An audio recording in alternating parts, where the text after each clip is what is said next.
বিপদে পড়ে টাকা ধার চেয়ে চিনেছি কাছের মানুষজন ছিল যারা, দরকার লাগলে আমি দিব বলা মানুষরাই করেছে দিশেহারা। বিপদে আপদে যাদের পাশে থাকার কথা তারাই তো গেছে পাশ কাটিয়ে, অথচ তাদের বিপদে কখনোই থাকিনি হাত গুটিয়ে।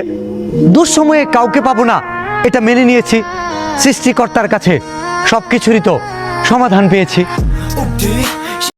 একজনের কথা আরেকজনকে গিয়ে বলে, দুই মুখ সাপরূপী মানুষেরা তিলকে তাল বানিয়ে দুইজনের মধ্যে লাগায় ঝগড়া।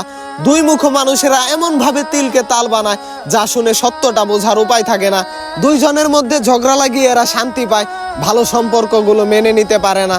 দুই মুখ সাপরূপী মানুষের সঙ্গ ত্যাগ করবেন, কারণ এরা সম্পর্ক ঠিক রাখতে দিবে না। এদের সঙ্গ ত্যাগ করতে না পারলে কখনো সম্পর্ক টিকিয়ে রাখতে পারবেন না। মানুষ হইয়া মানুষ ঠকাও, ভয় করো না মরণের।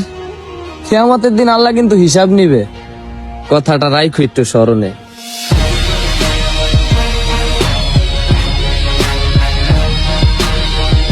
ব্যর্থতা বলতে কিছু নেই, বারবার উঠে দাঁড়াতে হবে। কষ্ট যতই হোক নিজের স্বপ্নগুলো নিজেই পূরণ করতে হবে ইনশাআল্লাহ।